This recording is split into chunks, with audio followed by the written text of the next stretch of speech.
మనము పరిశుద్ధ గ్రంథములోని 66 పుస్తకముల అధ్యయనము చేస్తున్నాము. అందులో 2వ భాగము. పరిశుద్ధాత్మ దేవుడు మాత్రమే మనకు దేవుని వాక్యాన్ని బోధించగలడు. మొదటి శతాబ్దములో అపోస్తులకు బోధించిన పరిశుద్ధాత్ముడే 21వ శతాబ్దములో మనకు కూడా బోధించాలని ఆశపడుతూ ఉన్నాడు. చాలామంది బైబిల్ గ్రంథాన్ని నేర్చుకోవటానికి బైబిల్ కళాశాలకు వెళ్ళాలి అని ఆశపడుతూ ఉంటారు. అది నేను ఎంత మాత్రమును కూడా తప్పుగా ఎంచటం లేదు. యేసుక్రీస్తు యొక్క 12 మంది శిష్యులు ప్రపంచానికి ఒక గొప్ప అపోస్తలులుగా ప్రపంచాన్ని తాను పొందుకొనిన వాక్యం ద్వారా కదిలింపచేశారు. వారు ఏ బైబిల్ కాలేజ్ ట్రైనింగ్కి తర్బీదుకు వారు వెళ్ళలేదు. మనుష్యుడు ఏ బైబిల్ కాలేజ్ టీచర్స్ దేవుని వాక్యాన్ని వారికి బోధించలేదు. యేసుక్రీస్తు చేత ఆయన శిష్యులుగా వారు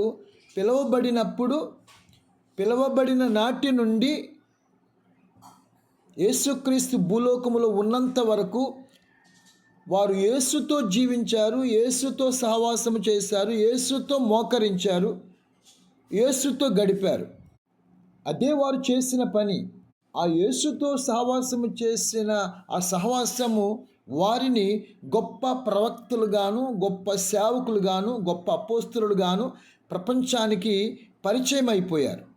మనము అనేక గంటలు దేవుని వాక్యాన్ని చదువుతూ గడిపినప్పుడు పరిశుద్ధాత్మ దేవుడే మనకు అనేకమైన విషయాలు బోధిస్తాడు. ఇక్కడ మీకు ఒకటి చెప్పాలి.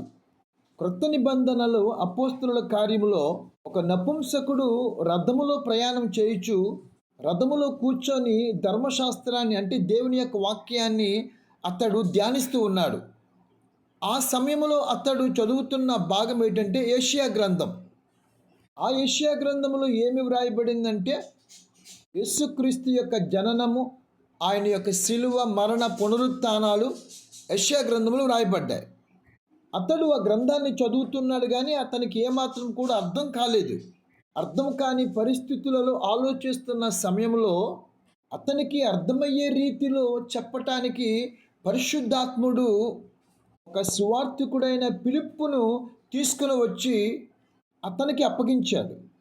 అప్పుడు ఆ సువార్తికుడైన ఫిలిప్పు యెషయా గ్రంథంలో ఉన్న మర్మములను పరిశుద్ధాత్మ శక్తి ద్వారా ఆయనకు బోధించాడు.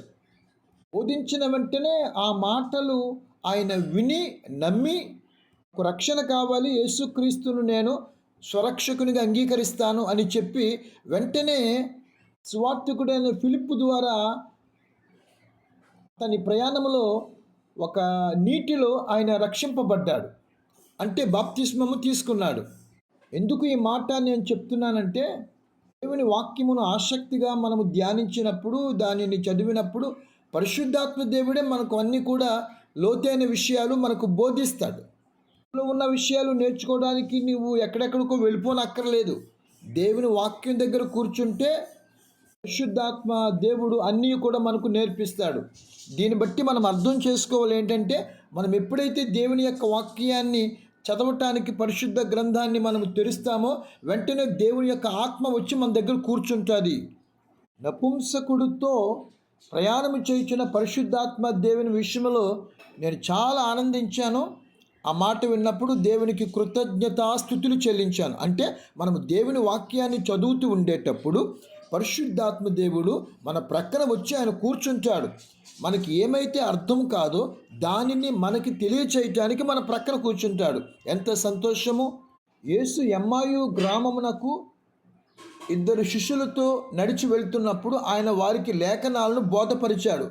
ప్రభు వారికి లేఖనాలను బోధపరిచినప్పుడు తమ హృదయము తమలో మండెనని ఆ శిష్యులు కనుగొన్నారు. ఈ రోజున పరిశుద్ధాత్ముడు మనకు లేఖనములను బోధపరిచినప్పుడు మన హృదయాలకు కూడా అదే జరుగుతుంది. ఇక్కడితో 66 పుస్తకముల అధ్యయనములో 2వ భాగాన్ని మనము పూర్తి చేసుకున్నాము.